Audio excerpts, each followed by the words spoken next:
Tô? O Renan ainda não, mas eu mandei o link novamente lá no grupo. É legal que vocês coloquem o link sempre na descrição do grupo, porque assim a gente pode agiliza mais na hora de entrar, né? Dá para colocar o link de todas as aulas que vocês têm. Coloca a saúde da criança, aí coloca o link embaixo. Coloca a estratégia, coloca o link embaixo. As demais disciplinas também. Mas, deixa eu incluir aqui nesta aula.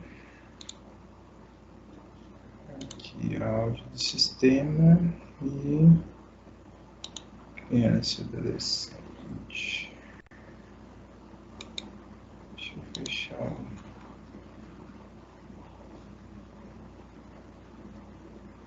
isto.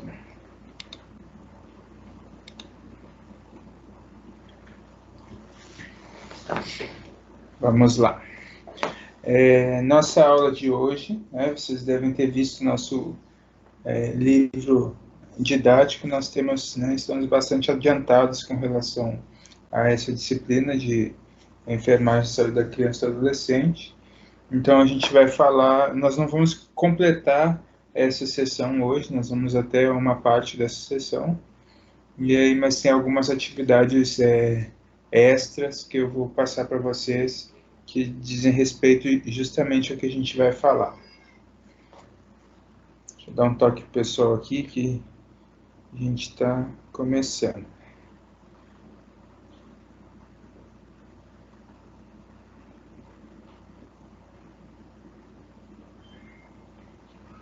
A nossa disciplina de enfermagem e saúde da criança e do adolescente tem como seção 4.3 a segurança do paciente na saúde da criança e do adolescente. E então a gente vai falar sobre essa segurança do paciente e como executar essa segurança do paciente, como garantir a segurança do paciente, né? E vocês certamente já ouviram falar em segurança do paciente e o quanto isso é fundamental tanto para a redução de danos a esse paciente, quanto para a redução de custos, sendo eles custos hospitalares na iniciativa privada ou no serviço público também. Então, o que a gente está falando aí são de duas vertentes que são importantes: a vertente econômica, né, mas principalmente a vertente de saúde da população. Então, quando a gente fala de segurança do paciente, a gente está principalmente falando da redução de danos na saúde dessas pessoas, né? E são danos causados pelo profissional, né, que a gente vai reduzir. A base para falar de segurança do paciente na saúde da criança e do adolescente, e sempre quando a gente fala de segurança do paciente, vem dessa ideia de que Hipócrates nos trouxe, né? Hipócrates é conhecido como o pai da medicina, né? E ele nos traz essa ideia que é uma expressão em latim que é primum non nocere, né? Ou primum non nocere. E o que significa isso? Antes de qualquer coisa, né, não causar o mal, né? Então, isso nos remete dentro lá dos princípios da ética biomédica, que de fato são princípios morais, e nos remete à questão da não maleficência, né? Então, antes mesmo de eu querer fazer o bem ao paciente, eu preciso evitar o mal ou dano, né? Então, essa é a base da segurança do paciente. Quando nós falamos isso, nós vamos pensar, mas Hipócrates, foi só Hipócrates que nos disse isso? Foi só Hipócrates que traz essa expressão, essa nossa relação entre a, a não maleficência em si? Não, não foi só Hipócrates, né? Nós temos, né, a conhecida lei do ouro, que vocês viram lá em Bioética, Introdução à Ética e Bioética. Essa lei do ouro, ela nos mostra que Confúcio, né, nos mostrou a seguinte expressão: aquilo que não desejas para ti, também não faças às outras pessoas. É o mesmo princípio, né? Aquilo que você não quer que seja feito para você, você não pode fazer aos outros, né? Rabbi Hillel, né, nos fala da mesma forma: não faças aos outros o que não queres que te faça. Né? Mesma ideia de Confúcio. Né? Jesus Cristo, porém, nos traz uma outra noção, que não é uma noção de não maleficência, e sim uma noção de beneficência. Né? Tudo aquilo que vocês quiserem que as pessoas façam a vocês, façam-no também a elas. Né? Então, lá em Mateus 12 e em Lucas 6:31, nós temos a noção de beneficência que Jesus Cristo nos mostra como sendo algo importante, sendo a lei do outro. Né? Então, ela aparece não só na ideia, no cristianismo em si, mas ela aparece como não maleficência em outras épocas, né? Como sendo algo importante para que a gente possa levar em consideração. Então, além de fazer o bem, né? Antes de qualquer coisa, eu preciso evitar o mal ou o dano. Né? Essa ideia da lei do ouro, né? Ela foi retirada do site, é um site muito interessante, quem puder acessar ele, né? É a Bioética, Universidade Federal do Rio Grande do Sul. Esse site ele é um site que está disponível desde de 97 e ele é armazenado muito material do professor Goldin, que trabalha com bioética há bastante tempo. Né? Então, acessem o site que vocês vão ver que tem muita coisa interessante lá também. Né? Além, é claro, da lei do ouro, nós temos outras importantes questões, inclusive ele já fez publicação a respeito das pesquisas atuais aí com relação à Covid-19 também, né? E a atuação dessa equipe de saúde. Professor, desculpa, repete o nome do site? O site é bioética.urgs, né, que é a Universidade Federal do Rio Grande do Sul, .br. bioética.urgs.br. URGS está ali embaixo, amarelinho, ó. Universidade Federal Rio Grande do Sul. .br. Ah, tá. Tá bom. Ele tem um canal no YouTube também que é bem interessante. Ele posta umas aulas lá no YouTube. Quando a gente fala de segurança do paciente, né, a gente vai ter algumas publicações, né, tanto do Ministério da Saúde, quanto publicações da Organização Mundial de Saúde, quanto nós temos publicações diretamente da Anvisa, publicações que são feitas dos conselhos das profissões em si. Na nossa profissão, né, na enfermagem, nós temos algumas publicações importantes, sobretudo publicações que começam com um dos conselhos regionais, né, que é um dos conselhos mais atuantes que nós temos no Brasil, que é o Conselho Regional de Enfermagem, a Seção São Paulo, né, uma das mais atuantes. Inclusive, quem for fazer uma visita a São Paulo aí depois da pandemia, eu indico que vocês conheçam também a sede do Conselho lá de São Paulo, assim como a nossa sede aqui no Amapá, que é uma sede nova, uma sede interessante. A sede do Conselho de São Paulo é bem interessante, tem uma biblioteca muito boa de enfermagem lá, que vocês podem conhecer. É aberta à comunidade de enfermagem. E o que é apontado lá pela Anvisa, quando a gente fala de segurança do paciente? A Anvisa nos traz 6 metas para a segurança do paciente. Né?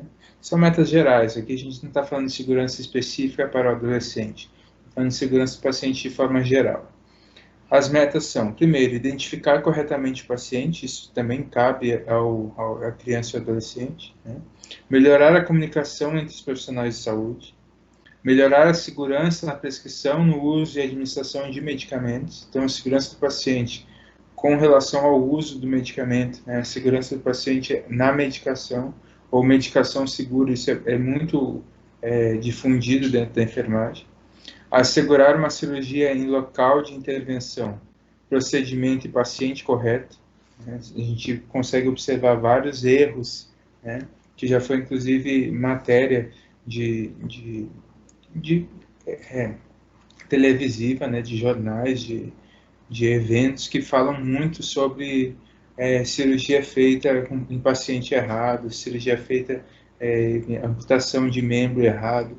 E isso tudo é algo que é inadmissível, e a segurança do paciente ela vem justamente para que a gente possa evitar esse tipo de erro, né, que acaba trazendo prejuízos irreparáveis à população, né? Higienizar as mãos para evitar infecções. Então, é uma das metas muito importantes, a própria higiene das mãos. E olhem o quanto isso é primário, né? Uma meta que ela vem há muito tempo, né? Vocês viram a própria Florence Nightingale falando disso, Semenville falando disso também, da higienização das mãos com água clorada. Então é algo que já tem bastante tempo, né? E a gente ainda tem isso como meta em segurança do paciente, a própria higiene das mãos. Reduzir o risco de quedas e também a úlcera por pressão, né? Ou lesão por pressão, que nós falamos hoje. São questões importantes e que a gente pode evitar. De acordo com a Organização Mundial de Saúde, a segurança do paciente significa a redução ao mínimo aceitável do risco de danos desnecessários relacionados à assistência à saúde, né? Danos esses que são provocados pela equipe médica, pela equipe de enfermagem, pela equipe multiprofissional de saúde, né? E vocês conhecem vários erros que ocorrem em detrimento da assistência de enfermagem, né? Esse mês agora, né, nessa semana, nós temos a Semana da Enfermagem, né? É uma semana que ela compreende entre o dia 12 e o dia 20 de maio. Nós comemoramos a Semana da Enfermagem em si. E a enfermagem, ela é muito vista, muito lembrada ao longo dos anos pela sua importância, né? Esse ano, principalmente, como a Organização Mundial de Saúde, ela fala que ela decretou no ano passado, em 2019, que esse ano, 2020, seria o ano da enfermagem, mas em momento algum a gente achou que esse ano da enfermagem seria da forma com que nós estamos vivenciando a enfermagem hoje. Hoje a enfermagem tem um papel fundamental no combate à pandemia, mas nós temos outras questões que são importantes também. A gente precisa assegurar que essa assistência ao paciente ela seja segura. Quando a enfermagem, né, ela comete dano, a partir de erro, né, que ela está na assistência ao paciente, né, a gente precisa observar o que provocou esse dano, o que provocou esse erro. Nós temos inúmeras falhas que são provocadas ou pelo estresse, ou pelo acúmulo de trabalho, né, então são várias questões que às vezes são administrativas e que acabam trazendo a um erro assistencial, e a gente precisa cuidar disso também. Eu trouxe um vídeo que ele é muito importante, que ele vai falar sobre, vai nos mostrar questões relacionadas a essa assistência ao paciente, principalmente quando a gente fala de medicação. Mas por que a medicação é algo tão importante a ser tratada quando a gente fala de segurança do paciente?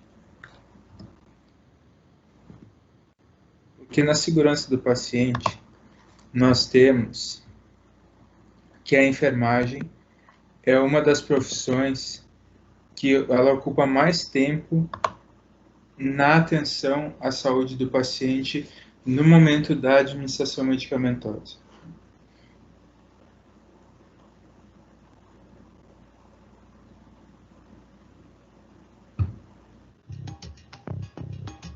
O Fantástico de hoje começa com uma reportagem especial sobre um erro absurdo que custou a vida de uma menina em São Paulo. A auxiliar de enfermagem que injetou vaselina ao invés de soro na veia da criança confessa ao Fantástico. Esse instante de que eu olhei para a garrafa, mas não vi, esse instante eu não tenho como fugir, como escapar. Como é a formação desses profissionais? Qual é a responsabilidade deles no atendimento aos pacientes? E um levantamento exclusivo revela outros erros grosseiros e fatais cometidos por profissionais de enfermagem no estado de São Paulo. A reportagem é de Valmir Salaro. Tudo que eu tinha, tudo que eu sempre amei na minha vida acabou. Acabou tudo. Pela primeira vez, a auxiliar de enfermagem Kátia Aragaki, 26 anos, fala diante das câmeras sobre o erro que marcou sua vida para sempre. Kátia só aceitou dar entrevista com a condição que seu rosto não fosse mostrado por inteiro. O que você vai ouvir agora é a versão dela para os acontecimentos do dia 3 de dezembro de 2010. Kátia conta que trabalhava no Hospital Municipal São Luís Gonzaga, na Zona Norte de São Paulo, havia 1 ano e meio. Naquele dia, ela estava escalada para o turno da tarde. Por volta das 15 horas, a Stephanie deu entrada. Stephanie Teixeira, 12 anos, tinha sintomas de virose, com mal-estar e vômitos. A enfermeira decidiu levá-la direto para a sala de hidratação, que é onde eu fico. No depoimento à polícia, Kátia informou que foram receitados 2 litros de soro, com remédios e glicose. Stephanie começou a receber medicação e, segundo o auxiliar, logo pareceu mais bem disposta. Ela já estava mais corada, brincando, eu até fui lá, conversei com ela um momento, brinquei com ela.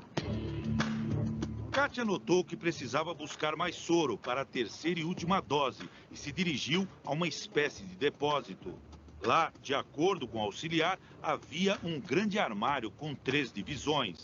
Numa ponta, roupas de cama, na outra, seringas e máscaras. E a parte do meio é só soro. Sempre teve só soro lá? Sempre teve só soro. Então eu agachei, esse soro ele estava na última prateleira. Enfiei a mão dentro do armário, peguei 2 garrafas que estavam uma do lado da outra, voltei para a sala de hidratação, que é onde a menina estava. As garrafas a que Kátia se refere são essas, praticamente idênticas. Quando eu fui colocar as garrafas em cima da mesa, eu olhei uma garrafa e vi solução de reparação. Que é o soro. Que é o soro. E na outra eu olhei, mas eu não vi. Eu acreditei, eu jurava de pé junto que as 2 garrafas tratavam da mesma coisa, de soro. A substância começou a ser injetada em Stephanie. E saí para atender as outras crianças, outras coisas, um monte de coisa que precisa ser feita. Cerca de meia hora depois, segundo Kátia, a mãe de Stephanie disse que a filha não estava se sentindo bem. Mãe, minha boca tá formigando, minha garganta tá formigando. Kátia conta que correu para ver a menina. Aí eu comecei a perceber que ela não estava bem mesmo, então eu saí para chamar a enfermeira e o médico. O médico veio e Stephanie teve uma crise. A boca entortando, o olho virando, a mão, ela fazia assim com a mão, ela fazia assim. E aí o doutor questionou então a medicação que estava correndo. Eu olhei e falei, solução de reparação, pelo aspecto da garrafa, né? Então a gente já conhece. Uma colega de Kátia checou o rótulo da garrafa. Aí ela falou que era vaselina. E aí eu já entrei em desespero, eu falei, impossível. Stephanie foi levada para a UTI do São Luís Gonzaga e mais tarde transferida para a Santa Casa.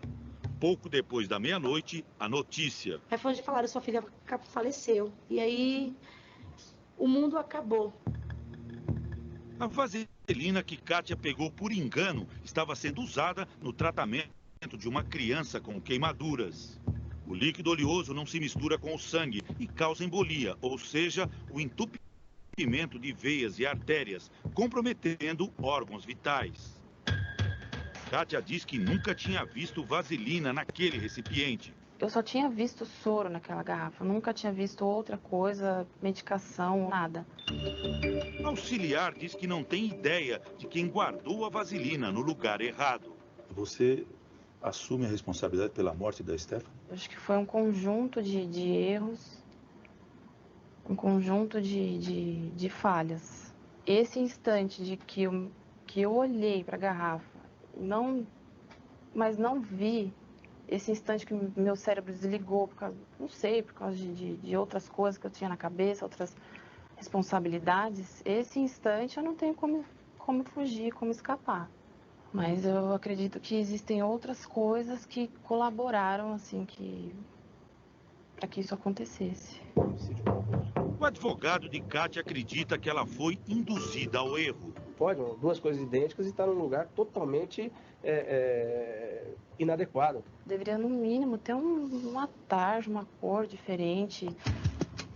Segundo a Agência Nacional de Vigilância Sanitária, não existe regra para formato ou cor de embalagem de remédio, apenas para os rótulos. Todos devem estar claramente identificados.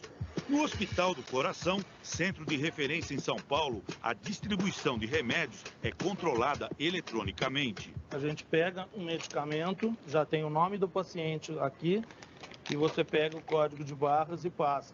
Se de repente não for este o medicamento, o sistema vai avisar, então não tem como subir o medicamento errado para o paciente. Esta semana, a Santa Casa de Misericórdia, a entidade responsável pelo Hospital São Luís Gonzaga, anunciou que vai mudar a forma de identificar os remédios nas 39 unidades ligadas à instituição. Mas para o presidente do Conselho Regional de Enfermagem, a falha de Kátia não tem desculpa. O profissional que está fazendo o procedimento sabe ler. Antes de medicar um paciente, todo profissional de enfermagem deve seguir a regra básica das 5 certezas. Paciente correto, medicamento correto, via correta, dose correta, horário correto. E quem são os profissionais de enfermagem? Há 3 tipos: o enfermeiro de nível superior, o técnico de nível médio e o auxiliar, que precisa do ensino fundamental e de um curso de 1 ano para exercer a função. Ele existe para prestar cuidados básicos, elementares. A parte de higiene, a parte de sinais vitais simples, a parte de medicamentos simples, curativos simples. Aplicar o soro, como Kátia fazia, também é tarefa de um auxiliar de enfermagem. Mas, segundo os especialistas da área, as 3 categorias vivem uma combinação perigosa de formação precária, salários baixos e excesso de trabalho. Os profissionais de enfermagem estão tendo 2, 3 empregos. O resultado são os erros que se multiplicam. Nos últimos 12 meses, o Corém Paulista recebeu 356 denúncias contra enfermeiros, técnicos e auxiliares, o triplo da média dos anos anteriores. Tivemos acesso a um relatório com os principais casos investigados pelo Conselho em 2010. Algumas falhas são grosseiras. É o caso de um auxiliar que diluiu, por engano, um medicamento em cloreto de potássio. O cloreto de potássio é uma das substâncias da injeção letal, usada para executar presos onde vigora a pena de morte e causa parada cardíaca. Em Votuporanga, interior de São Paulo, Dona Aparecida, de 83 anos, morreu na hora, ao receber na veia penicilina benzatina, um antibiótico muito forte. Ela só olhou assim, virou o olho, sabe, já acabou. A técnica de enfermagem deveria ter aplicado a injeção no músculo. Em outro episódio, desta vez envolvendo um auxiliar, um recém-nascido recebeu uma injeção na artéria da mão, quando o certo seria na veia. O bebê teve 4 dedos amputados. E na Grande São Paulo, mais um erro absurdo. Um auxiliar de enfermagem conectou, sem querer, uma mangueira de inalação no braço de Mariana, de 1 ano e 8 meses. O bracinho da menina inchou, rapidinho, inchou que nem um balão, e ela fez assim, ó, e morreu. O diagnóstico, embolia provocada pelo ar no sangue. Em todos os casos citados, os responsáveis foram afastados e aguardam o julgamento do Conselho. Exija sempre que o profissional que vai te atender esteja identificado com o crachá, com a fotografia, com o nome legível e a categoria profissional. Se for auxiliar de enfermagem, não permita que ele faça ações que sejam consideradas de risco. Até o dia 3 de dezembro, a auxiliar Kátia Aragaki não tinha qualquer mancha no currículo. Como é que vai ser sua vida a partir de agora? Não sei. Eu ingressei na enfermagem por puro amor do que eu fazia. Eu acreditava que aquilo que eu fazia era vontade.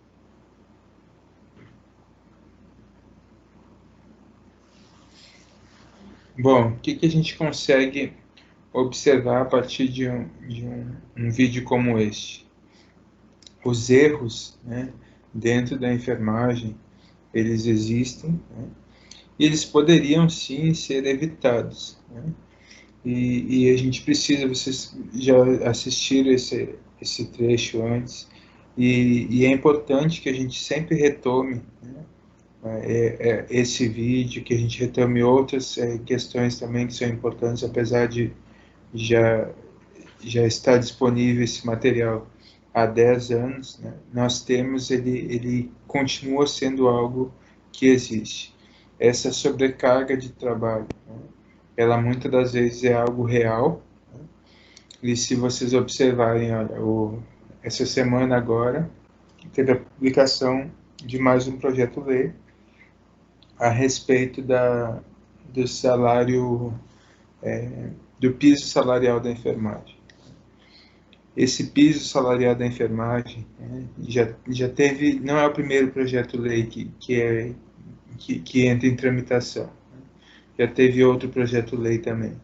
Tem projeto-lei contando o piso salarial, projeto-lei que contempla, além do piso salarial, a quantidade de horas trabalhadas, né? Porque nós temos, assim, temos hospitais já que possuem uma jornada de 30 horas semanais, mas nós ainda temos uma realidade no país de hospitais que possuem uma carga horária maior do que essa, que é uma carga horária exaustiva, para um trabalho que vocês sabem que exige atenção, que exige uma relação entre profissional e paciente, que qualquer erro ele pode ser fatal, como erros que vocês viram aí. Então é importante que a gente tenha esse tipo de cuidado. E por que essa carga horária, né? Essas 30 horas semanais, aliadas a um salário, a um piso salarial, ela é tão importante? Porque se nós não tivermos o piso salarial além da carga horária máxima de trabalho, nós ainda assim vamos fazer com que esse profissional ele tenha 2 empregos, 3 empregos, né? E ele tendo 3 empregos, não importa muito se ele vai trabalhar 20 horas semanais. Aí ele vai buscar mais um emprego de 20, ele vai ter 40 horas. Aí ele vai tentar buscar mais um outro plantão ali para ele poder fazer mais um dinheirinho para se sustentar, né? E sem o piso salarial isso vai acontecer cada vez mais. Tendo um piso salarial, não haverá necessidade desse profissional se desdobrar em outros empregos para que ele possa, enfim, realizar sua assistência de enfermagem de uma forma satisfatória, de uma forma livre de danos, livre de erros causados, né? Não por gosto, mas por falta de atenção, por questões voltadas justamente a essa questão da sobrecarga de trabalho, né? Obviamente, na fala do então presidente do conselho, foi dito, mas o profissional ele sabe ler. Não, ele sabe ler, com certeza. Mas existem erros que acontecem que não são somente da enfermagem, né? Erros voltados, né, para a administração do medicamento, eles surgem, a teoria do queijo suíço, que é essa que está na tela agora, eles surgem desde a prescrição médica, desde a prescrição desse medicamento, onde pode ter um erro naquela prescrição a respeito da via, um erro a respeito da dose, da frequência, ou até mesmo a medicação a ser prescrita pode vir na prescrição errada. O erro ele pode ocorrer na dispensação, né, no envio do medicamento da farmácia para a enfermaria. Pode ser um erro de armazenamento, que foi um dos erros que a gente conseguiu observar aí na reportagem. Então, medicações parecidas guardadas juntos. Pode ter um erro da administração, né, que foi um dos outros problemas que a gente observou. E isso tudo, né, toda essa sequência de erros, quando elas ocorrem, né, sucessivamente, aí, o que a gente está vendo? Que o erro ele começa desde lá da prescrição e ele permanece errando, né? Continua o erro até chegar no acidente ou no incidente que vai acontecer de fato lá no nosso paciente. Mas a enfermagem ela pode mais do que isso, ela pode ter essa noção dos certos da enfermagem, né? Então no vídeo mostrou a questão dos 5 certos, aí na imagem tem os 9 certos, mas se vocês derem uma olhada, aí vocês já viram em terapia medicamentosa também, hoje nós temos 11 certos, 13 certos, então dependendo da referência, tem um número de certos aí que ele tende a aumentar cada vez mais. Mas a ideia é que essa atenção, desde o momento da prescrição até a dupla checagem na hora da administração do medicamento. Isso tudo faz parte da atenção, da atenção do cuidado de enfermagem livre de danos, livre de erros, né? Ou com o mínimo, né, de atenção a esses erros possível. Alguns termos associados, né, que são importantes, estão lá no nosso livro didático, na figura 4.7, que refere à segurança do paciente como sendo aquilo que é reduzir os riscos de danos desnecessários relacionados ao cuidado em saúde. Então, é importante que a gente sempre tenha essa relação de erros, né, bem reduzidas, né? O dano é aquilo que acontece, né, um comprometimento da estrutura ou função do organismo. Pode ser através de doenças, lesão, sofrimento, óbito, incapacidade física, social, psicológica, tudo que vai causar algo nesse paciente, né? Sendo momentâneo ou algo que vai ser contínuo, isso tudo é dano, né? O risco é aquela probabilidade do incidente acontecer, então ocorrer. Então, o que a gente tem que levar em consideração? Sempre existe o risco, né? Não existe ação de enfermagem, né? Na verdade, não existe ação em saúde sem risco. O que a gente precisa é sempre balancear esse risco com o potencial benefício, porque o certo é o risco, né? O benefício é que é provável, né? E é justamente o contrário que a maioria dos profissionais eles pensam o seguinte: não, eu vou fazer o bem, pode ser que dê errado. Não, o que a gente precisa entender é o seguinte: o risco sempre existe, pode ser que dê certo.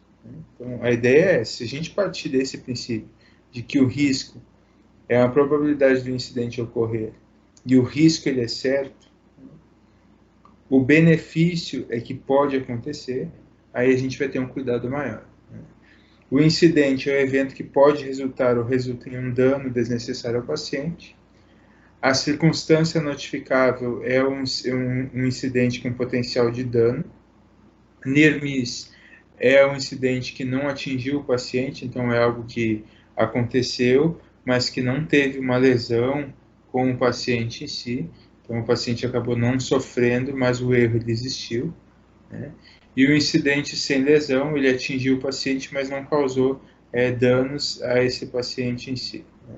Evento adverso é aquele incidente que resulta em um dano ao paciente, né? E ele está descrito, existem os eventos adversos que são, inclusive, esperados de determinado medicamento, de determinada ação. Então, eles são, inclusive, quando se faz pesquisas com medicamentos, né? Pesquisas em vivo, na fase em vivo, que é a fase 3, 4, ali são pesquisas que nós temos essa relação de eventos adversos, né? E todos esses eventos adversos são notificados e a gente consegue observar, por exemplo, nas bulas dos medicamentos depois quais são os eventos adversos prováveis e a sua incidência. Existem as políticas públicas de segurança no paciente, né? E aí, quando a gente fala de política pública, a gente precisa levar em consideração desde quando elas começaram a aparecer, né, no mundo em si, né? E aí aparece através da comissão de acreditação, né, das organizações hospitalares. Aqui no Brasil, a gente chama de acreditação hospitalar. Como eu falei para vocês, no próprio Conselho Regional de Enfermagem do Estado de São Paulo, teve a publicação de alguns materiais, né? Inclusive esse que aparece na imagem foi uma agenda que não sei se vocês conseguem ver, uma agenda que o Conselho ele disponibilizou. A minha está surradinha aqui, mas eu guardei, né? O Conselho Regional de Enfermagem do Estado de São Paulo ele fez essa doação da agenda aos profissionais. Essa agenda foi publicada em 2009 e no início da agenda ela tem várias informações aqui a respeito da segurança do paciente, né? tem 15 capítulos a respeito da segurança do paciente, desde de questões relacionadas à cirurgia segura, segurança na medicação, fala também da sistematização da assistência de enfermagem como sendo algo baseado na segurança do paciente, como que ela pode vir a funcionar como segurança do paciente também. Então, para ver o quanto o Conselho Regional de Enfermagem do Estado de São Paulo ele vem trabalhando com relação a isso. Então, inicia no Brasil através do Conselho Regional de Enfermagem de São Paulo, através dessa publicação.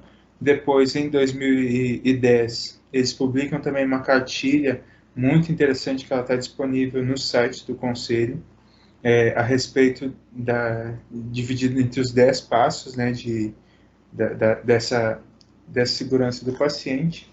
E esses 10 passos são a identificação do paciente, um cuidado limpo, cuidado seguro, através da higienização das mãos, catéteres e sondas, né, conexões corretas dentro dessa assistência de enfermagem, uma cirurgia segura, sangue e imunocomponentes também, uma administração segura dessa administração, paciente envolvido com sua própria segurança, ou seja, cada vez mais eu levar em consideração esse paciente enquanto o responsável pela sua saúde, né? Então, com isso, eu faço com que ele seja envolvido também na sua própria segurança, uma comunicação efetiva, o quanto é importante a própria utilização do prontuário do paciente como sendo um veículo de comunicação na equipe, né? O quanto isso é importante. A prevenção de queda, a prevenção de úlcera por pressão e uma segurança na utilização da tecnologia também, que a gente precisa cada vez mais dentro da enfermagem, conhecer as novas tecnologias e utilizar essas tecnologias de forma segura. Ainda o nosso Ministério da Saúde, ele publicou, né, através da Portaria Nacional de Segurança do Paciente, né, algo voltado para essa segurança do paciente. E se vocês entram lá no site do Ministério da Saúde, vocês vão observar o quanto esse Programa Nacional de Segurança do Paciente ele vem sendo desenvolvido desde 2013. E uma das atividades que eu falei para vocês, que eu ia passar nessa aula agora, é de curso que nós temos disponível, né? E é interessante que vocês façam. Então, aproveitem, amanhã é feriado, né? Aproveitem para estudar, fazer esse curso aí que está no link para vocês, que é o curso de segurança do paciente nas instituições de saúde. É um curso, basta você, quem não tem o cadastro ainda no AvaSUS, né? Não é o UnaSUS, é o AvaSUS, você vai lá, entra no AvaSUS e faz o seu cadastro, né? Aí vai abrir a plataforma Sabiá, que é a plataforma do AvaSUS, faz o cadastro e faz esse curso aí, que ele é bem interessante também, assim como outros cursos que a gente indica para vocês, emite certificado, isso vale como atividades complementares, mas o que eu estou falando para vocês não é esse valor da atividade complementar, e sim algo voltado para o seu conhecimento e principalmente para redução de danos no futuro, né? Você sabendo sobre a segurança do paciente, buscando aprofundar esses conhecimentos, a gente tem certeza que cada vez menos vai acontecer risco, vai acontecer dano a esse paciente. A gente vai conseguir identificar o risco presumível antes da realização do procedimento, logo eu vou ter uma redução desses casos. Outra publicação importante do Conselho Regional de Enfermagem de São Paulo é esse guia para a produção de protocolos assistenciais em enfermagem. Se vocês entram no site do Conselho, vocês vão observar todas as publicações que eles têm. Tem algumas publicações bem interessantes, como esse guia aí. No guia ele mostra como elaborar um protocolo, né, de assistência de enfermagem.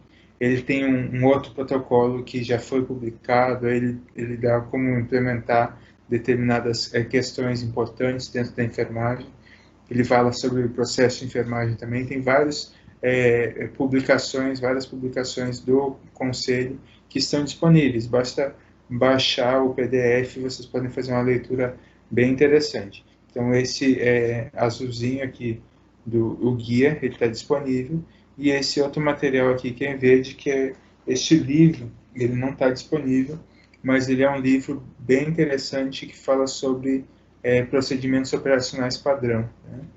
É um livro, quem tiver oportunidade, vocês vão acessar um livro desses, e ele nos mostra os procedimentos operacionais padrão, como eles devem ser realizados, né? E o quanto isso aqui é fundamental, né, para a redução do risco ou dano, né, e faz parte dessa segurança do paciente, né?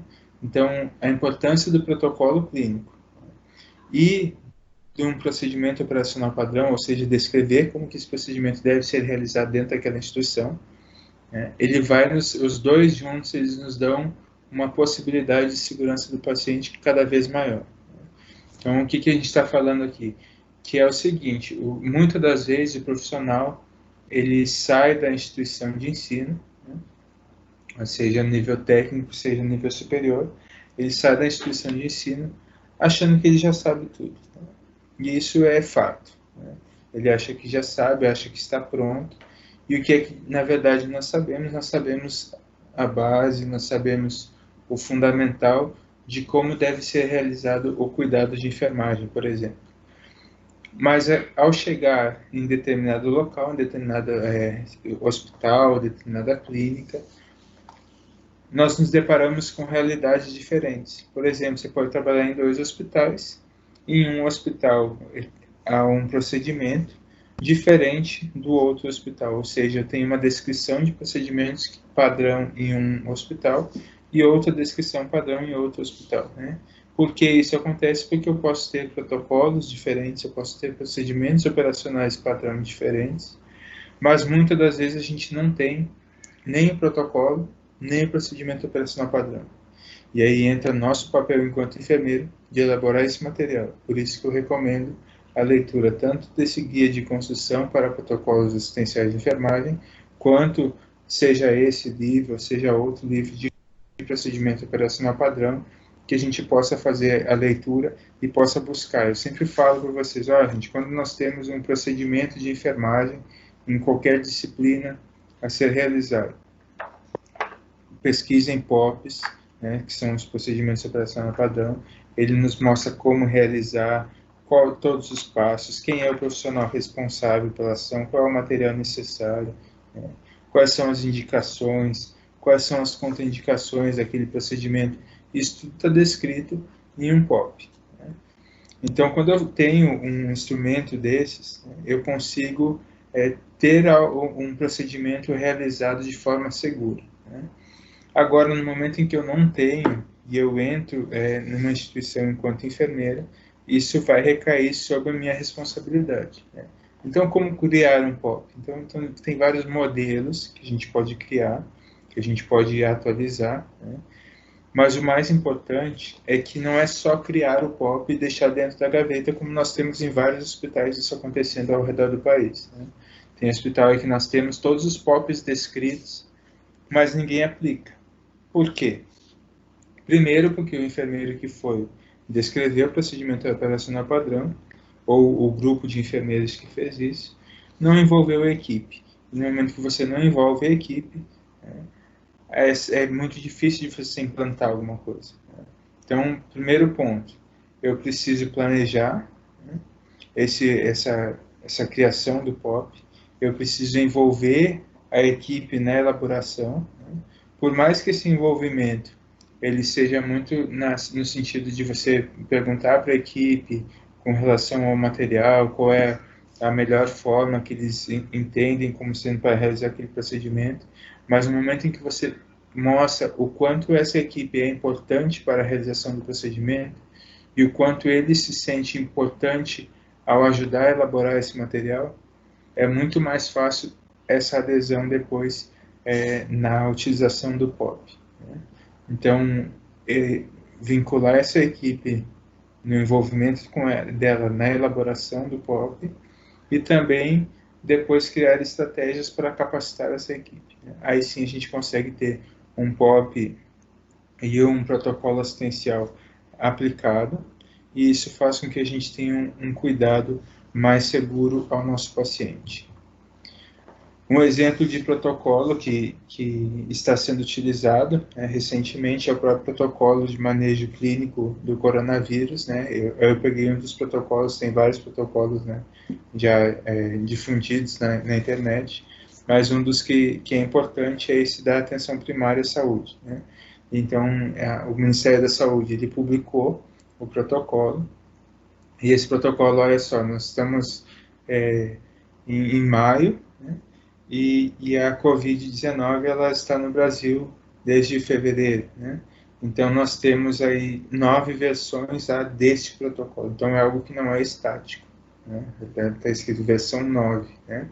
Então é algo que não é estático. Não é uma vez que ele foi criado que ele é a verdade. Ainda mais quando a gente fala de uma doença nova, que é a Covid-19 em si, é algo que precisa ser alterado com frequência, né? Então, nós temos dentro do protocolo todo o manejo clínico, tudo que deve ser realizado, quais são os riscos, quais são os benefícios ou potenciais benefícios.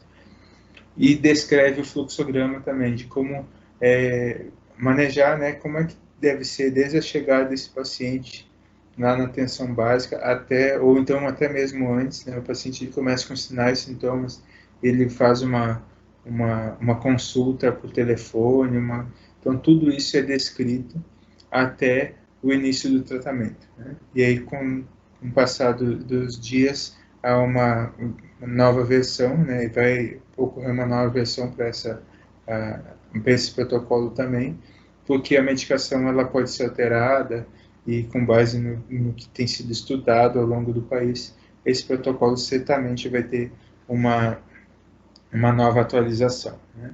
Mas o que a gente garante a partir de um protocolo, né? Garante que esse paciente ele recebe uma assistência o mais atualizada possível, porque quando a gente está falando de protocolo é algo mais rápido, que eu possa mudar, que eu possa fazer, e aí ao seguir o protocolo, eu garanto que o paciente tenha essa assistência mais atualizada que existe, né? No caso que nós temos hoje da pandemia em si. Além disso, caso aconteça desse paciente não ter uma melhora, ou no caso da própria Covid-19, ele vai a óbito, né? Nós temos a garantia do que foi feito da forma correta, né? Ou, foi seguido o protocolo, assim, assim, assim, e aí a partir disso a gente tem a noção do que foi feito e do que aonde que nós chegamos com esse caso em si. É diferente de nós não utilizarmos um protocolo, de nós cuidarmos da pessoa da forma com que a gente quer, né? Ainda mais de algo novo, que é essa situação que nós estamos vivenciando. Então, quando a gente fala de segurança do paciente, a gente precisa de protocolos, a gente precisa de POPs, né? E da mesma forma que acontece com o adulto, acontece com a criança, com o adolescente, e a gente precisa, quando fala de criança e adolescente, precisa mostrar para essa família o que está sendo feito e o porquê que está sendo feito. Então, isso a gente precisa cada vez mais levar em consideração. Como eu falei para vocês, a nossa aula de hoje ela tem uma parte dela, né? A gente vai continuar essa sessão na próxima aula, e eu peço que vocês façam aquele curso que eu indiquei, que ela está lá no AvaSUS, né? Eu vou mandar o link no grupo de vocês também, que é um curso bem interessante, que vocês vão conseguir ter uma noção melhor sobre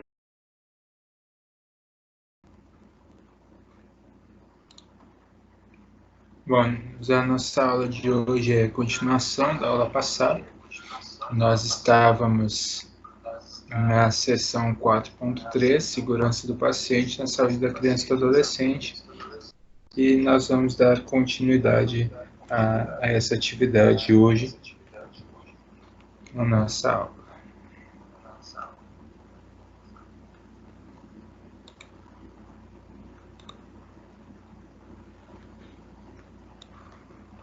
A continuidade ela se dá a partir da ideia de gestão de qualidade. E essa ideia de gestão de qualidade, existem algumas equipes, alguns dentro de hospitais que versam, né, que o seu trabalho dentro do hospital é no intuito da segurança do paciente. E a segurança do paciente, como vocês já viram, é um dos itens para controle de qualidade dentro de uma instituição hospitalar. Uma instituição de saúde como um todo, mas dentro de uma instituição hospitalar, ela é sempre um item a ser abordado, no caso da segurança do paciente, como um item de qualidade, né? Onde a gestão ela vai identificar a segurança como sendo um dos indicadores dessa qualidade em si. Nós temos um instituto nacional que faz essa questão da gestão da qualidade, eles prestam consultorias, é bem interessante. Então, alguns dos vídeos que são amplamente divulgados são desse instituto, que é um dos que a gente vai conhecer um pouquinho neste momento.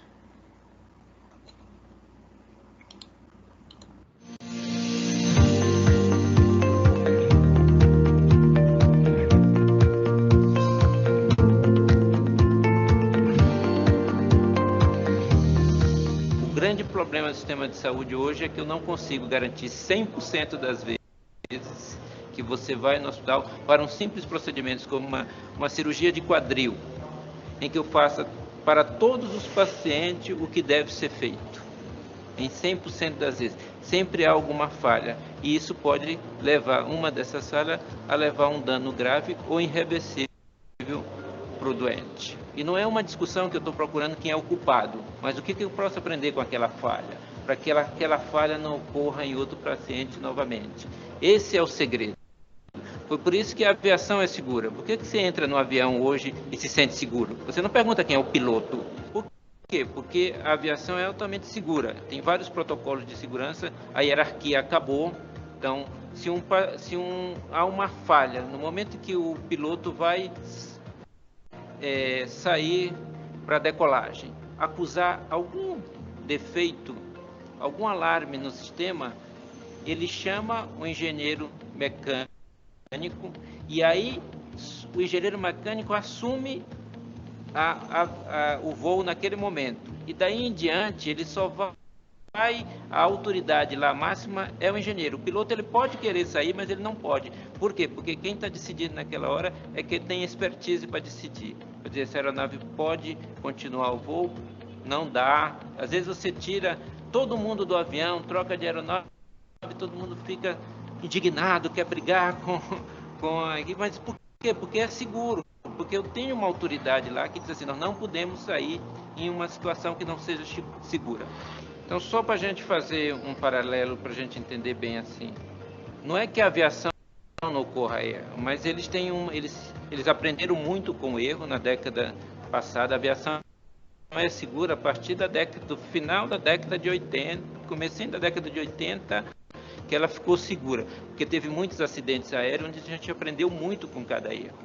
E em todo voo ocorre uma falha, alguma coisa, mas eles relatam essas falhas e alguém vai analisar e sai uma recomendação para essas falhas.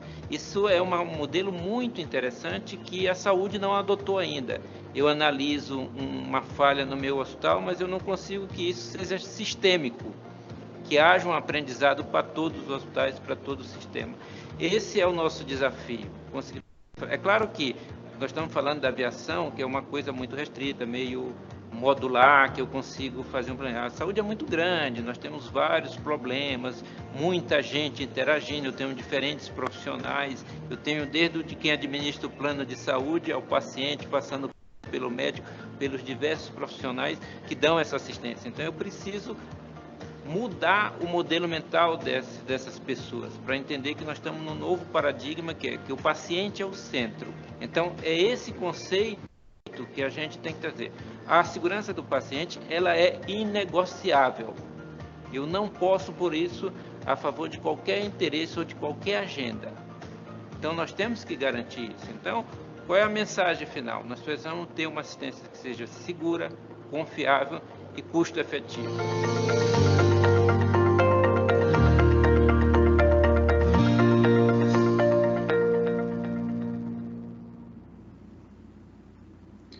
Bom, então, o Instituto Brasileiro para a Segurança do Paciente, ele vem trazendo essas informações para que a gente possa, enquanto profissional de saúde, enquanto enfermeiro, identificar uma forma, né, ou aquelas formas que são mais eficazes para que a gente possa cuidar de fato do nosso paciente, né? Como bem foi mencionado, o cuidado ao paciente está em primeiro lugar, né?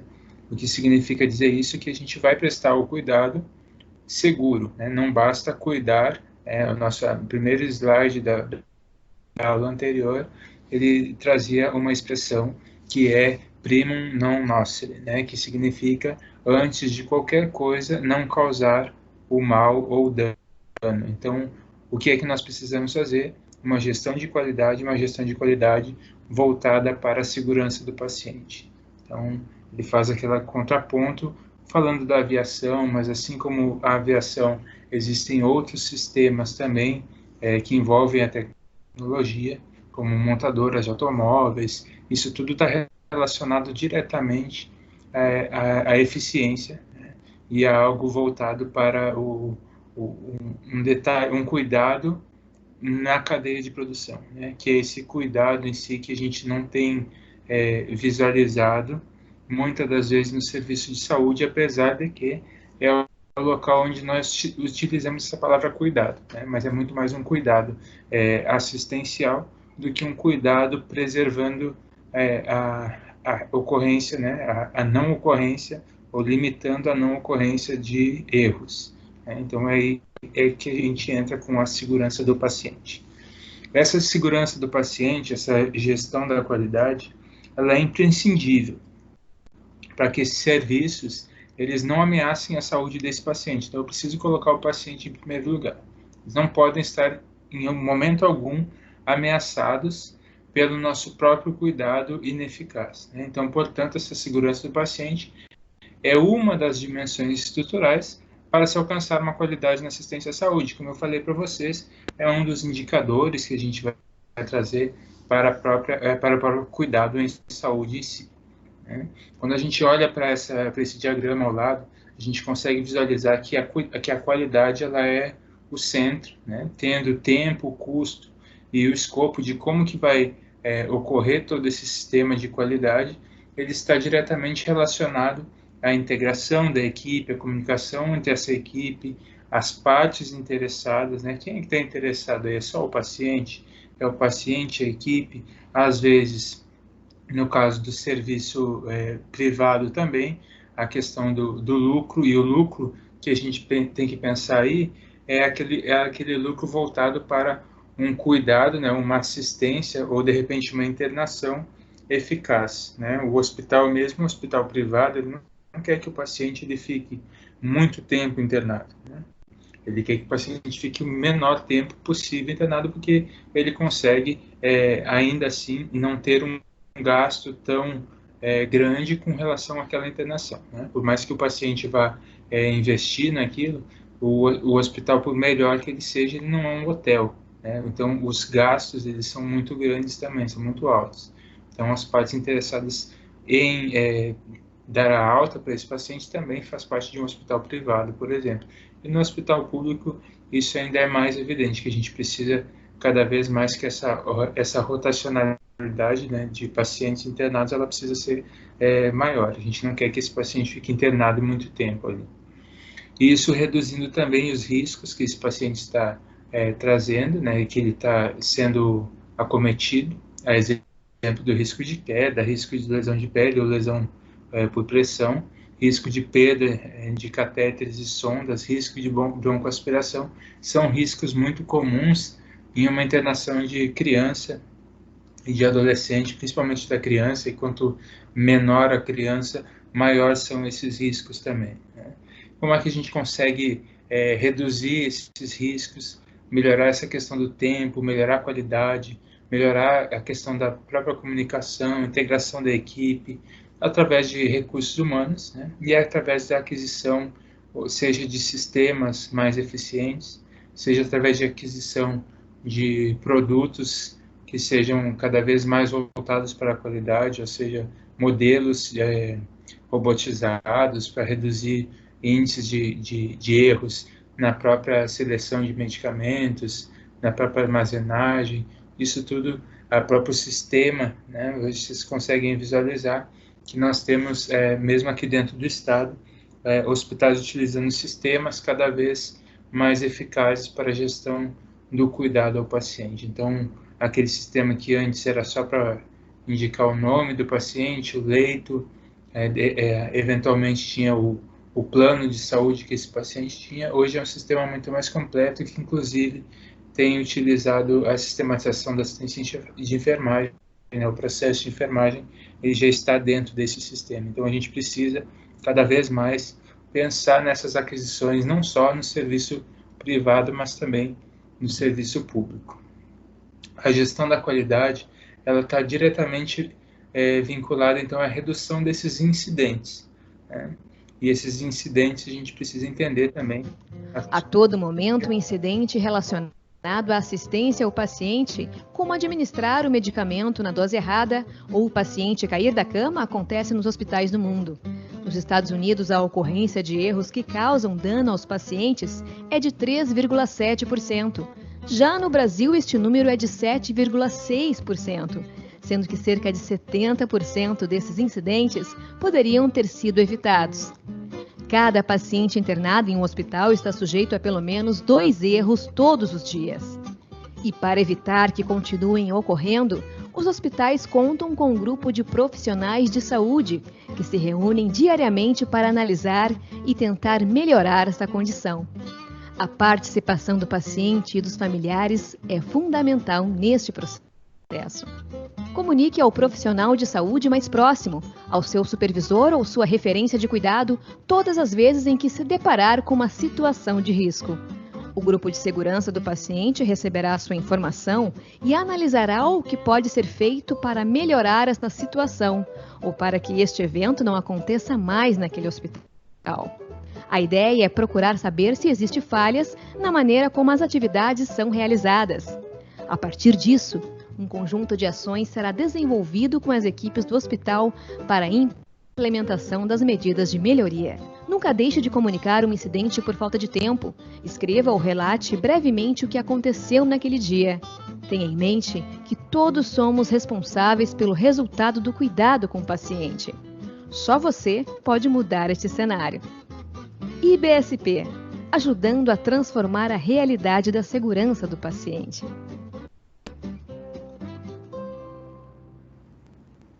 A gente consegue visualizar com essa animação do Instituto Brasileiro.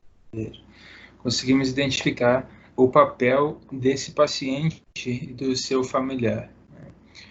Principalmente quando a gente fala da questão da saúde da criança, né? Eu relatei com vocês que questões relacionadas à internação de criança, onde os pais eles precisam estar atentos a tudo que está sendo realizado, todo o cuidado que está sendo prestado aos seus filhos. Então a gente precisa que esse cuidado ele precisa ser feito e precisa ser sempre de uma forma com que a família entenda os processos, né? E que a família também entenda que os riscos que o cuidado prestado está levando a essa criança. Por exemplo, uma medicação que está sendo feita com uma dose diferente da que costuma ser realizada, ou de repente se essa criança ela tem alergia a um determinado fármaco e esse fármaco está sendo administrado porque em algum momento ou não foi perguntado, e isso já é um erro grave. O fato de não ter perguntado lá na anamnese é um erro importante, e a família, se ela identifica que isso está sendo realizado e não comunica, esse erro ele continua, né? A cadeia do erro ela vai continuar e isso vai ocasionar o incidente em si. Então a gente precisa educar essa família, educar esse paciente, no caso da saúde da criança, educar a família, para que a gente consiga ter uma melhor assistência. É isso que a animação está nos falando, que a gente precisa cada vez mais que o paciente ele utilize do seu papel social, né? Esse papel social de melhoria, ele é muito bem visto no Sistema Único de Saúde. A gente consegue visualizar bem isso através dos conselhos, das conferências de saúde, e etc., que é onde há a participação social. No serviço privado é algo que fica mais restrito às relações de mercado. Então, eventualmente, lá no final, quando vai se pagar a conta, por assim dizer, a pessoa vai e fala qual o problema que ela passou, mas não é desta forma que precisa acontecer. É sempre no momento que identifica o risco. Então, como é que a gente consegue minimizar isso? Através da explicação, sempre que for explicação, orientação, sempre que for prestar um cuidado, uma anamnese completa, essa criação do vínculo com o paciente, com a família, e esse paciente, essa família, eles precisam estar munidos de informações a respeito do que é seguro para o paciente. E eles precisam entender que há um espaço, existe uma equipe, e essa equipe vai receber esses dados. Obviamente, nem sempre ele tem acesso à equipe de segurança do paciente daquele hospital, mas ele tem acesso sempre ao prestador de cuidado imediato. E aí é que a gente precisa entender, porque vocês, nós enfermeiros, somos muitas das vezes o prestador de cuidados imediatos. E é conosco que esse paciente, que essa família vai chegar e vai conversar e vai falar, olha, está acontecendo isso, isso e aquilo, e o meu filho, a minha filha, eu estou em risco, assim, assim. E a gente precisa escutar e precisa, a partir daí, a partir dessa escuta ativa, analisar o que é que está de fato sendo realizado, o cuidado que está sendo dispensado a esse paciente e os riscos que ele está correndo. Como fazer isso? Então, a nossa gestão de qualidade, ela vai mostrar como fazer isso, através do fluxograma de identificação e análise de causa, raiz dos incidentes, onde que surgem os incidentes relacionados à assistência à saúde. Então, o primeiro passo é a identificação e notificação do incidente. O que está acontecendo? Conseguir identificar o incidente, eu passo a notificá-lo. Encaminhar essa notificação para o setor que gerencia riscos e incidentes. Mas se não tem o setor que gerencia esses riscos e incidentes? Na maioria dos hospitais, não temos ainda esse setor. Mas isso é bom, se vocês forem pensar que vocês estão em processo de formação, e enfermeiros normalmente são cabeças nessa criação desses serviços de qualidade, então é bom no sentido de que vocês podem participar dessa criação, dessa conquista maior aí para a gestão de qualidade. Então, a gente precisa fazer isso. Muitas das vezes que nós temos ali uma auditoria, um serviço de auditoria, que às vezes é para vários hospitais, no caso do sistema público, mas sempre há uma equipe que está ali disposta a escutar, e a gente precisa, de fato, melhorar essa assistência com base nessas identificações de notificação. Selecionar, então, uma equipe para realizar a análise da causa raiz, analisar essa causa raiz, investigar e descrever o evento, descrição dos elementos e desenho dos fatores causais. O que está causando, de fato, esse incidente? Esse erro que poderia ser, de fato, minimizado ou até mesmo não ter a sua incidência. Identificação das causas raízes, elaboração, portanto, de um plano e seleção da equipe que irá implementar estratégias. Que estratégias são essas? Estratégias para que esse erro ele não aconteça, ou que ele aconteça na menor incidência possível. Então, a gente precisa, primeiro, identificar qual foi o problema que aconteceu. Aconteceu um problema? Então, pronto, agora a gente vai precisar notificar esse problema. Notificou? Agora eu preciso de uma equipe que vai precisar analisar isso. De onde surgiu? Por que esse erro aconteceu? E a partir daí, a gente vai ter que elaborar um plano, elaborar estratégias para que isso não aconteça mais, ou que aconteça o mínimo possível.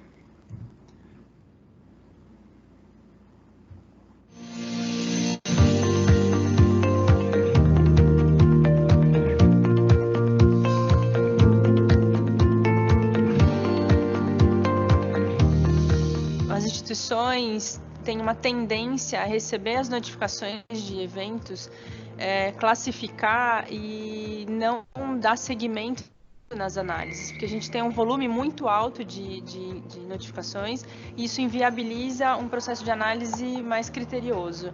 Então, é melhor que você escolha um evento adverso e que essa equipe multidisciplinar possa analisar ele de uma forma mais detalhada e que a gente consiga implementar a barreira, ter confiabilidade de barreira para tratar esse evento e uma avaliação posterior também e um monitoramento. Ficou evidente que as análises dos eventos elas devem ser feitas, você deve escolher um evento adverso com dano grave e uma análise mais detalhada. Então, é melhor que as instituições façam uma análise bem detalhada e que a gente encontre realmente a causa raiz do problema dentro dos processos, ao invés de analisarmos muitos eventos e não chegarmos a uma causa específica.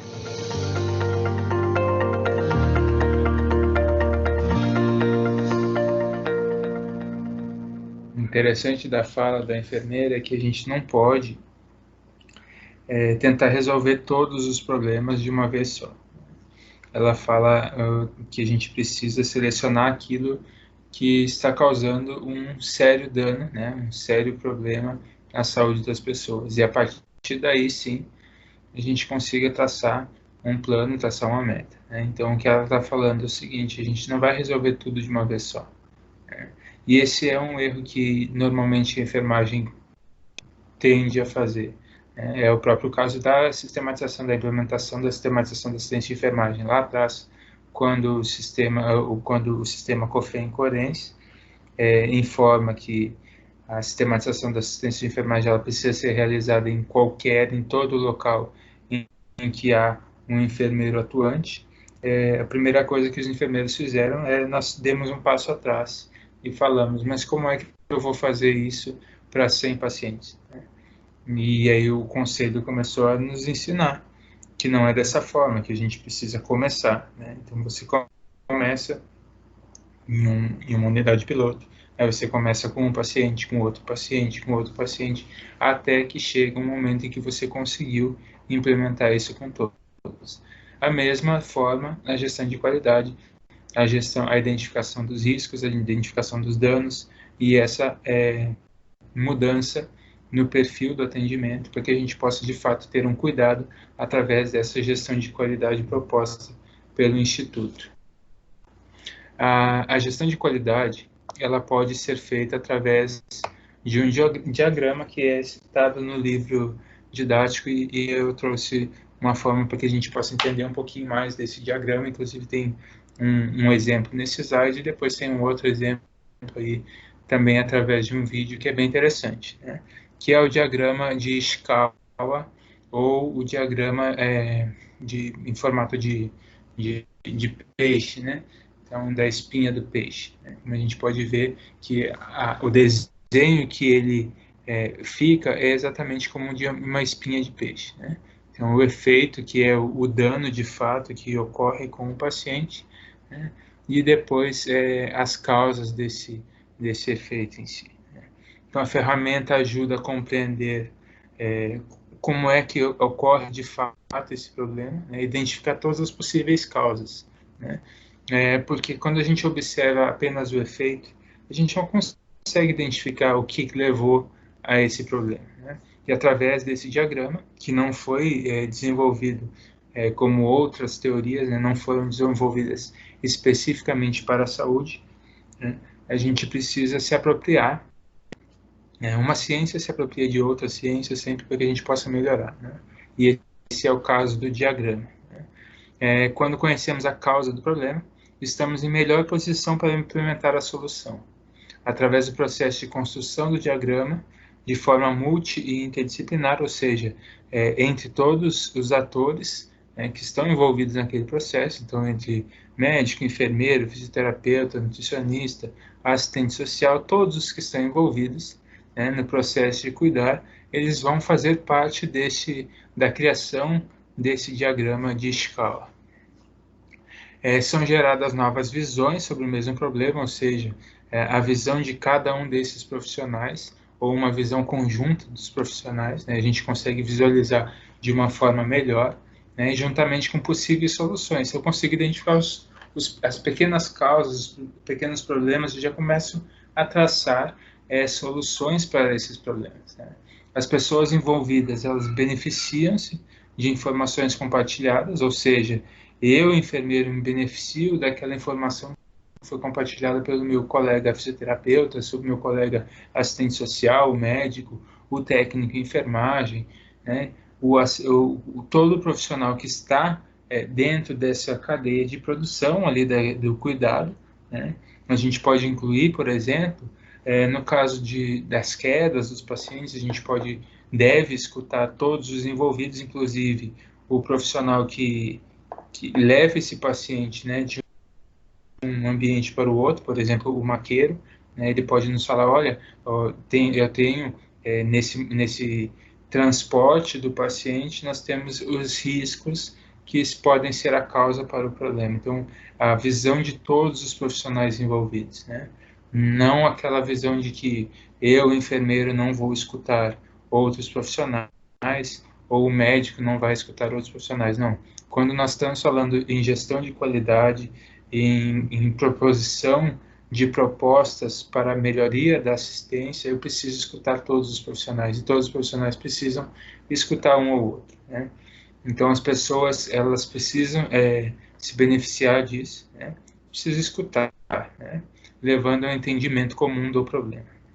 O exemplo que é trazido aqui é o seguinte: de acordo com as causas identificadas para um evento adverso de alergia medicamentosa, foram estruturados planos de ação para uma das causas, né? Uma das causas ali que foi identificada foi a causa da não identificação da alergia medicamentosa de forma sistemática lá na UTI, ou seja, foi identificado que não foi solicitado, não foi perguntado ao paciente, né, ou ao familiar sobre a própria questão da alergia medicamentosa, né? Bom, se não foi perguntado isso, obviamente que é uma das causas que levou o paciente a desenvolver um processo alérgico, uma reação alérgica àquele fármaco. Então, qual seria o plano de ação, né, para a gente reduzir essa causa, que foi o método em si, né? A gente consegue ver os 6 M's ali no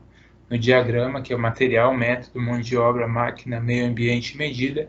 No caso, o que foi identificado como sendo o principal nesse exemplo foi o método, né? Então, cada plano de ação, né, vai ter um plano de ação para cada uma desses 6 M's, né? Mas no exemplo aqui, a gente está trazendo somente o exemplo do método, né? Então, definir um formulário de pesquisa de alergia medicamentosa ser implantado pela enfermagem. Se eu tenho um formulário de pesquisa, né, que é na minha anamnese, né, o meu instrumento de coleta de dados usado, né, sobre a alergia medicamentosa, isso já reduz de forma bem importante a questão do erro, né? Não reduz totalmente, mas ela reduz, né? Melhor com um instrumento do que sem um instrumento, né? Treinar o corpo clínico e de enfermagem da emergência e da UTI para a investigação de alergia medicamentosa, ou seja, há que se ter cada vez mais um treinamento na equipe, né? A gente conseguiu observar naquele primeiro diagrama que aparece no nosso slide, que ele mostra o quanto os recursos humanos são importantes para a minimização dos erros, né? E quando a gente fala de recursos humanos, aquilo que a gente precisa mais investir é na formação continuada desses recursos humanos, né? Como vocês sabem, a gente não sai pronto de uma instituição de ensino. A gente precisa de formação continuada, né? Aquilo que você está vendo agora, né, pode, daqui 6 meses, daqui 3 meses, daqui 1 ano, não ser mais a verdade sobre aquilo que está sendo dito, né? É o fato que a gente está vivenciando hoje, que há 3 meses ninguém sabia como lidar com a própria situação da Covid-19, e hoje a gente tem aprendido com relação a isso, e existem inúmeros cursos aí que estão disponibilizados para que a equipe como um todo, porque ninguém aprendeu isso na faculdade, né? Então, a gente precisa aprender agora. Né? Então, treinar o corpo clínico, no caso da identificação desses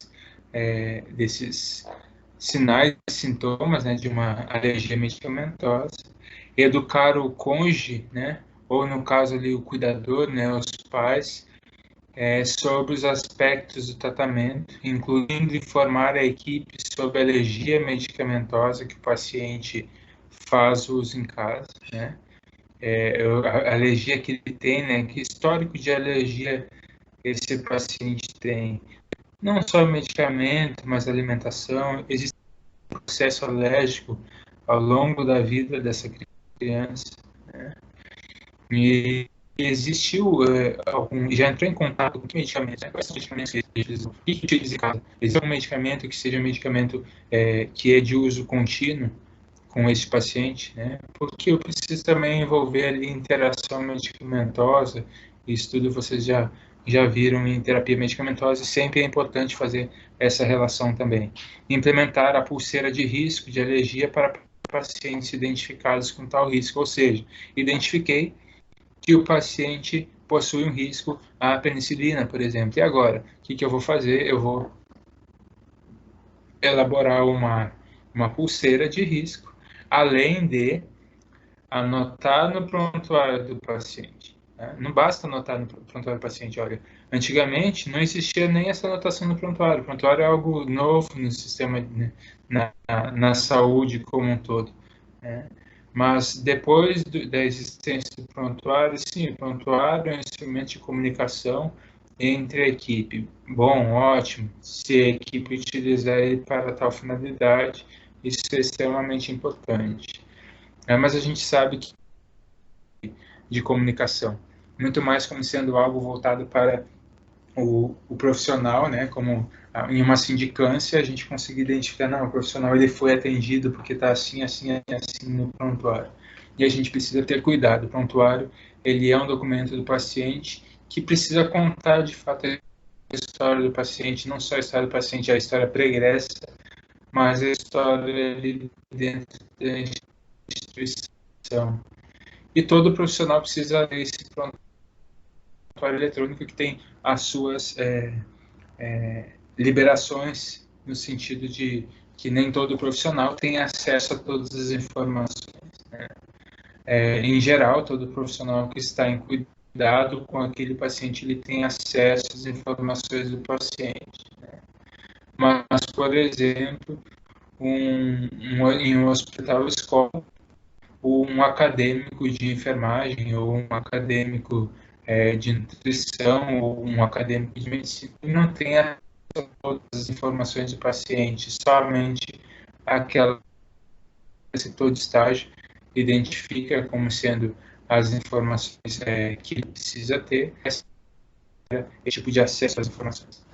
Esse tipo de questão ela é importante, porque qual a finalidade exata dessa identificação de risco? Né? Eu vou identificar os riscos para que eu possa trazer soluções. E as soluções que podem ser colocadas nesse plano de ação são exatamente essas. Eu vou elaborar um formulário de pesquisa, eu vou treinar o meu corpo clínico, eu vou fazer educação em saúde com esse paciente, com a sua família, com a comunidade em geral. Sempre que o paciente for internado, eu preciso já essa educação em saúde com o seu cuidador. Né? Eu vou implementar a pulseira de risco, porque ela é extremamente eficaz. Né? Uma coisa é o prontuário. Se ele fosse utilizado como sendo ótimo, todos os profissionais iriam primeiro olhar no prontuário para depois administrar o medicamento. Mas nós temos plena convicção de que o profissional ele vai até o cuidado do paciente, administra o medicamento e nem sequer sabe a história pregressa desse paciente, nunca olhou o prontuário dele como um todo, às vezes olhou a prescrição, sabe o nome do paciente, vai e administra, né? Mas não teve esse cuidado com relação à leitura do prontuário, investigando sobre a própria questão da anamnese, onde consta o dado da alergia medicamentosa. Tendo a pulseira, isso fica mais ágil, né? Então, eu posso olhar para a pulseira do paciente, nessa pulseira indica que ele é alérgico, logo eu tenho uma ação, né, com esse cuidado específico.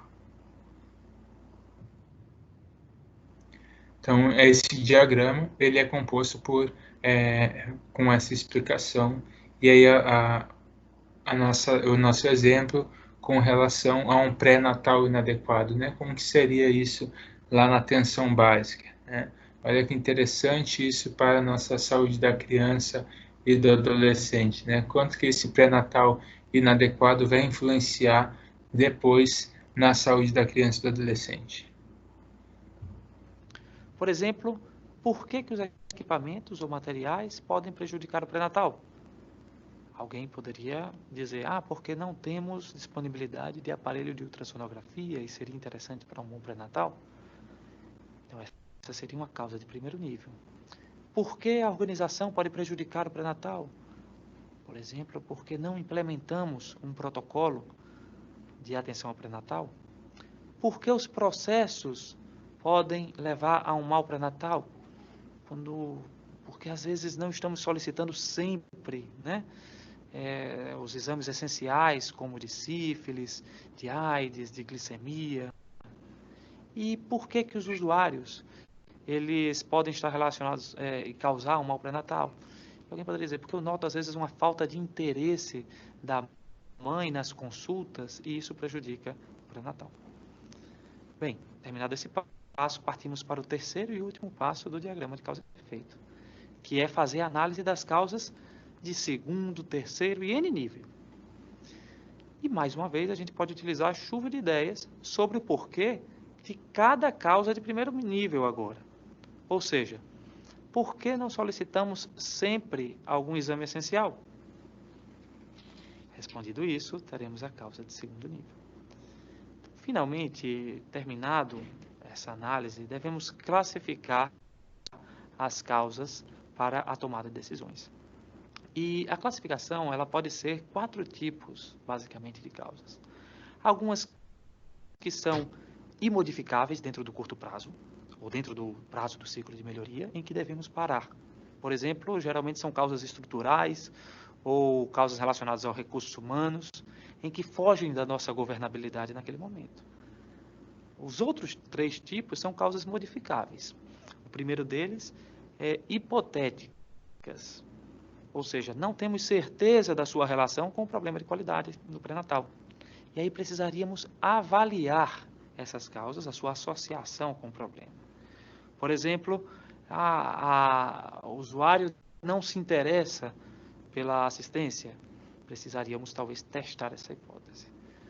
O outro tipo de causas são aquelas modificáveis, que já nós temos certeza de que influem no problema, são causas evidentes, requisitos de qualidade, só que o primeiro tipo é daqueles que não foram avaliadas. E a nossa decisão seria avaliar essas. Por exemplo, sabemos que um requisito de qualidade é fazer o exame de sífilis nas gestantes, né? Então, se não sabemos quanto % das gestantes receberam a solicitação de exame de sífilis, né? Então precisaríamos avaliar isso, quantificar para tomar depois uma boa decisão em relação a essa causa. E o último tipo são aquelas também modificáveis, evidentes, só que já foram avaliadas. Por exemplo, a ausência de um protocolo. Sabemos que tem 0 protocolos. Qual é a nossa decisão? Aí, intervir diretamente e construir o protocolo e implantá-lo.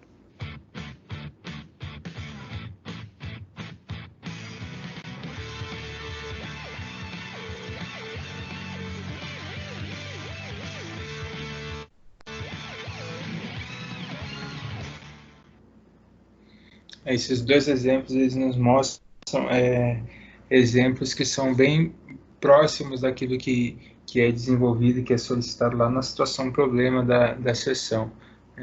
Depois vocês vão dar uma lida, sei que vocês já leram a sessão até o seu final, e que vocês identifiquem e tentem fazer nesse diagrama aquela solução da situação problema, né? Porque é importante que ela fala sobre atuação do estagiário em enfermagem, né, e na UTI, e na saúde da criança e do adolescente, e o quanto isso é importante para a gente identificar esses erros, esses incidentes, para que a gente possa mostrar para essa equipe que eu preciso intervir ela na causa do problema, né? Eu não posso ficar somente com foco no problema, no incidente, no que aconteceu, né? Eu preciso ir lá na causa, porque é lá que a intervenção precisa ser feita. Além disso, nós temos nessa sessão a questão da linha de cuidado, a transferência de cuidados, e o próprio processo de enfermagem. Essa linha de cuidados, né, você pode estar olhando assim, mas o que é isso? McDonald's, linha de montagem? Vocês devem ter assistido, se não assistiram, assistam a esse filme, que está disponível nas plataformas de streaming, que é o filme que fala sobre a origem do McDonald's, né? Salvo engano,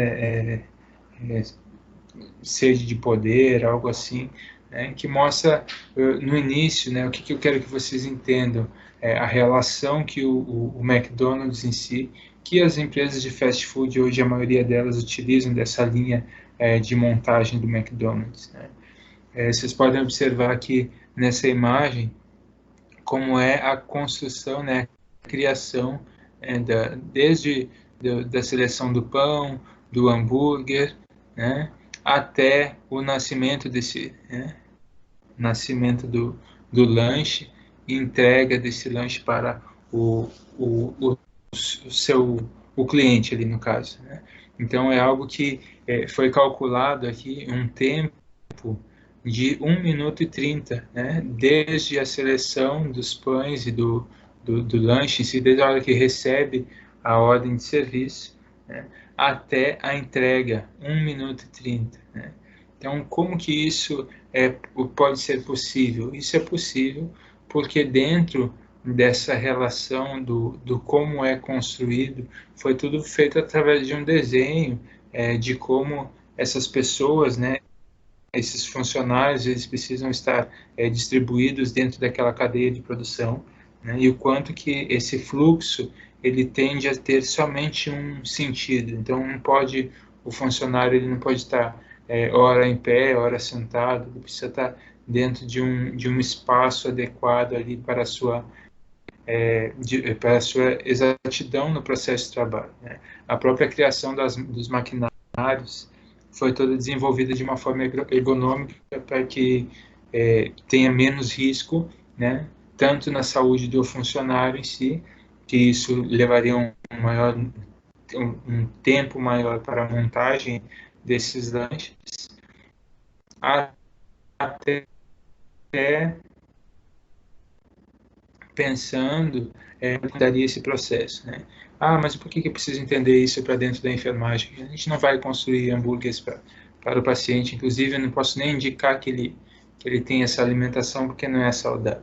De fato não é esse sentido, e sim a questão do fluxo dentro de um hospital, dentro de um ambiente. Se a gente for observar nas próprias questões voltadas para a construção de ambientes de saúde, né?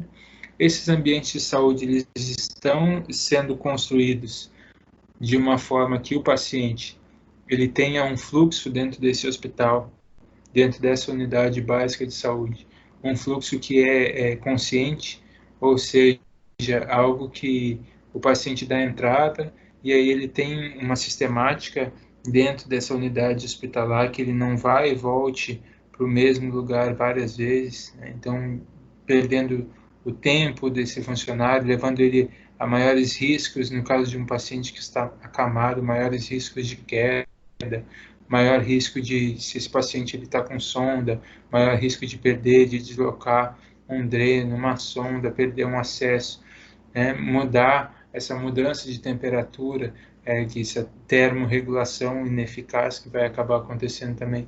Eu tenho esse cuidado na hora de organizar como está desenvolvida essa unidade hospitalar. Se eu for olhar lá na nossa legislação da enfermagem em si, um dos itens fundamentais que é papel do enfermeiro, é atuar na construção e na reforma de ambientes hospitalares, né, ambientes de cuidado. E o enfermeiro ele tem feito isso? Eu acredito que não, porque a gente consegue até hoje observar consultórios de enfermagem sem pia, né? E está descrito que precisa de uma pia. Não tem como você prestar um cuidado a um paciente sem uma pia, para que você possa fazer a higienização das mãos, né? Então, a gente precisa entrar, né, em contato com esse tipo de documento e identificar o nosso papel está além do cuidado direto, né?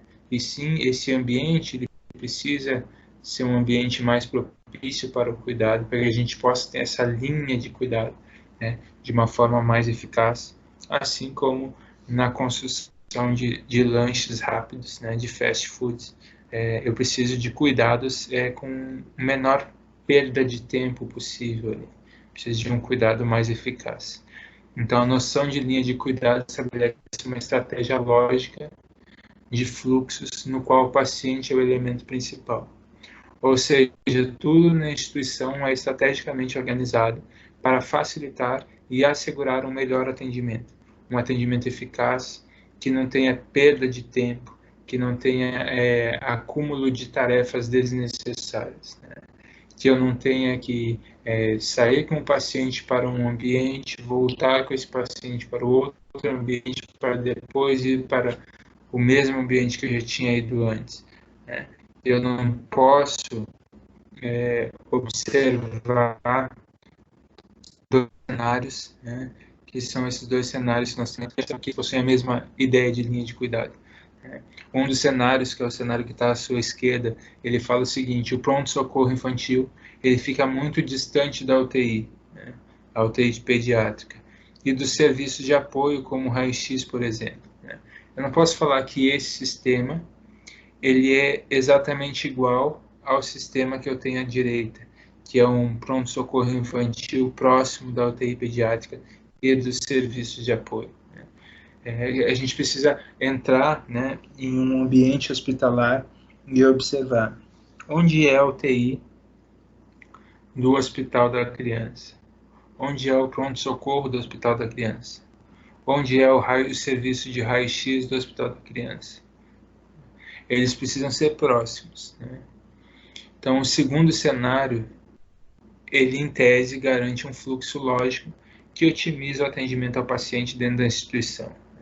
Não posso estar no pronto-socorro e eu levo esse paciente lá para o raio-x que fica no outro andar, né? Eu não posso levar esse paciente para o UTI que fica no outro andar, que eu tenho que passar por uma outra enfermaria no meio do caminho, né? Então eu preciso organizar isso de uma forma mais adequada, onde eu tenha a proximidade desses ambientes de uma forma melhor organizada, no sentido de fluxo, né, desse paciente dentro da unidade hospitalar. Vale ressaltar que a ação isolada para melhorar a segurança do paciente não é efetiva, né? O ideal é a sobreposição de várias ações em conjunto, ou seja, eu preciso que a linha de cuidado ela seja eficaz, eu preciso organizar isso de uma forma eficaz, mas eu também preciso da construção de protocolos clínicos, eu preciso dos POPs, né? Falei para vocês de POPs, é sempre importante POP. POP, né, o procedimento operacional padrão, ele bem definido, ele consegue minimizar os erros. Por que ele minimiza o erro? Porque eu não tenho profissionais dentro daquela mesma instituição que executam um procedimento de uma forma diferente um do outro, né? Se eu tenho profissionais que executam procedimentos de forma diferentes, né? Mas professor, os dois procedimentos eles chegam no mesmo resultado. O pessoal fala assim, mas a ordem dos fatores não altera o produto. Altera o produto quando eu tenho um outro profissional me auxiliando. Como isso ocorre? Se eu tenho um profissional, né, técnico em enfermagem, que ele me auxilia na execução de um procedimento e eu sigo um POP, né, esse profissional ele vai me auxiliar seguindo esse POP, né. Se outro colega enfermeiro segue um outro desenvolvimento de um outro POP para o mesmo procedimento, este mesmo técnico de enfermagem que me auxiliou no procedimento anterior vai tentar auxiliar esse enfermeiro da mesma forma que ele me auxiliou e vai causar um erro dentro do desenvolvimento do processo de cuidado daquele outro enfermeiro. Então, eu preciso que esses POPs eles sejam claros, eles sejam definidos dentro daquela instituição. E que todos os profissionais, como a gente viu na aula anterior, eles estejam envolvidos na elaboração, no desenvolvimento ou na revisão desses POPs, né? Porque um POP que foi construído há 2 anos, né? há 3 anos, ou até mesmo que foi construído no ano passado, ou no início desse ano, ele pode e deve sofrer reformas, sofrer revisões, sofrer alterações, né? Porque nós lidamos com uma ciência, e a ciência ela muda constantemente, né? A transferência do paciente de uma unidade hospitalar para outra unidade hospitalar, ou mesmo intra-hospitalar, ela precisa ser bem desenvolvida. Eu preciso entender como que essa transferência ela tem sido realizada. Eu preciso que ela seja feita de uma forma eficaz. A própria questão da implementação da assistência de enfermagem, olha quanto ela é valiosa, né? Se eu tenho a implementação da sistematização da assistência de enfermagem, quando eu tenho esse processo de enfermagem bem implementado, vocês estão fazendo uma revisão de diagnósticos de enfermagem para a última versão da NANDA 2018-2020. Né? Se eu tenho diagnósticos de enfermagem sendo implementados dentro daquele ambiente hospitalar, isso significa que eu tenho uma coleta de dados efetiva. Se eu tenho uma coleta de dados efetiva, um diagnóstico de enfermagem efetivo, eu tenho um planejamento para esse cuidado de enfermagem. Eu não cuido de qualquer jeito, eu cuido de acordo com o diagnóstico de enfermagem que está baseado na coleta de dados. Logo, eu tenho uma implementação que é avaliada constantemente. Então, quanto que essa sistematização da assistência de enfermagem melhora, né, traz valorosas modificações para a segurança do paciente, né? Então, não é só uma coisa, não é só o protocolo, não é só o POP, não é só a transferência, não é só a linha de cuidado, não é só a SAI. É tudo isso junto que vai nos trazer essa melhoria no cuidado ao nosso paciente.